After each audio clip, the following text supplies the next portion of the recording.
Possibly they caught the train either that night or the next night. But they came in, and this curtain peck bird, this fellow McLeod we had for driller, he a few days later after we got everything moved out before Henry came. So we worked right away, getting slabs out and everything ready, and the slush pit dug, and necessary to go to work, got teams to move our boiler over, and so on, you know. How did you get the location? How was that determined? Well, the location was made in a way by Mr. Gailey.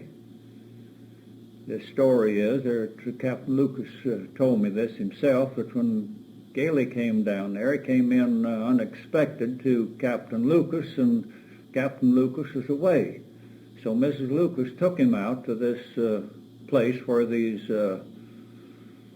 springs were, you might say, or it wasn't springs, it was just rough box in this little lake there. It had been put in by somebody, we never knew who. There's about 5 of them there, that the rainwater would collect there, and this gas would boil up through.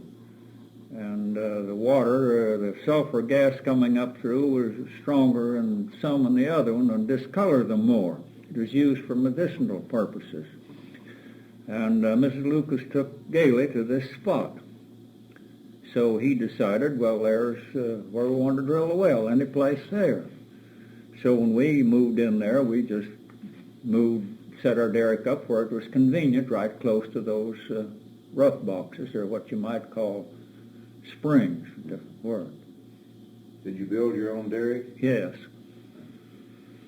Yeah, it was rather tough feat for us because we'd never built derricks. Contractors up in Corsicana Field had derrick builders, you see, or the companies we drilled for would have the derrick built by experts, you see.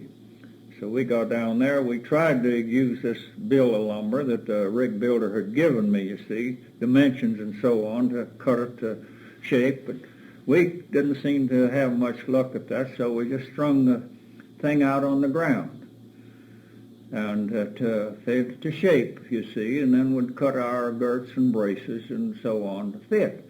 And when we got it up, it was a mighty good-looking job. Anyway, it did the job well. I'd like for you to describe your first day drilling on that well. Well, that I don't know if I can recall exactly. Of course, our first thing was there to drill us a little water well.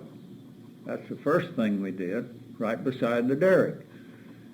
And that water well was about 20 feet deep, got water. It put in a joint of pipe, and the cussed thing got gas enough there that it blow the water out of the pipe a little.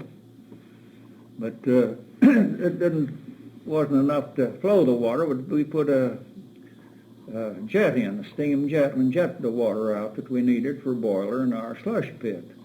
Of course, on a little old branch, right, it wasn't a branch, just a water hole along there where the time we moved in was just about water enough to fire our boiler up and get going. Not enough to do any drilling with or anything.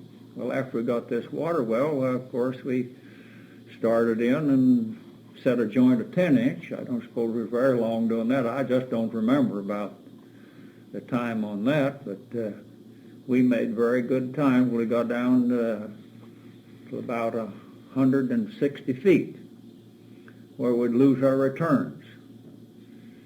We just tried and tried again, and we'd get down there, and the sand would heave out, you see, and run us out of the hole, you know. So we then decided the thing to do would be to put in the 8-inch and run it as far as we could, pump it down to this point, and then would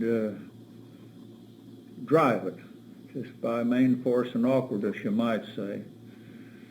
I got that idea from drilling cable tools on on the cable tool work in Corsicana. We used drive pipe up there, and we'd drill as far as we could with our cable tools until the hole would go to caving to prevent us going ahead. Then we'd set in our string of drill pipe with a shoe on it. We'd drill through that, and in some cases the pipe would follow right along. Other cases we just have to rig up and just drive the heck out of it. And by fighting that up there so long with cable tools, well, it occurred to me that we could drive that 8-inch down there by washing the sand out from within, which we did, and we got along fairly well, and I guess it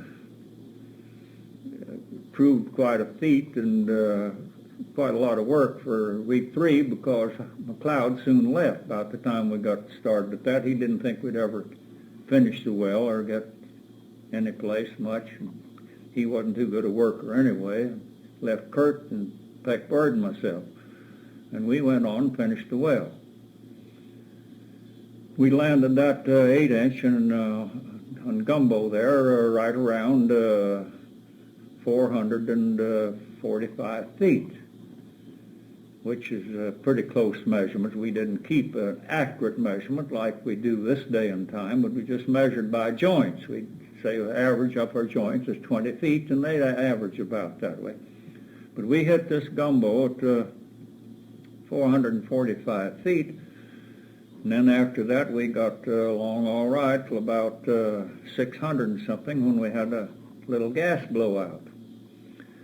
It blew the water out of the hole and did some damage to our rotary by cutting the grip rings off. There's sharp sand coming out just like a blast furnace, and cut the collar on the drill pipe pretty badly, but no special damage, and soon subsided. Well, after that happened, while we were worried about maybe that might happen again, and thing to do was when we had the pipe in the hole to keep it rotating. So to do that, we agreed among ourselves. Peck and Kirk both worked fine. By golly, they certainly deserve a lot of credit, and I've always given them credit for staying right there and pitching hay with me all the time. So we agreed then that to do that, we'd have to keep the pump running and the rotary turning at night. To do that, we put ourselves on an 18-hour tower. That is every third tower, you see. So we'd come out and run the pump and keep the rotary turning and make what hole we could. We were all drillers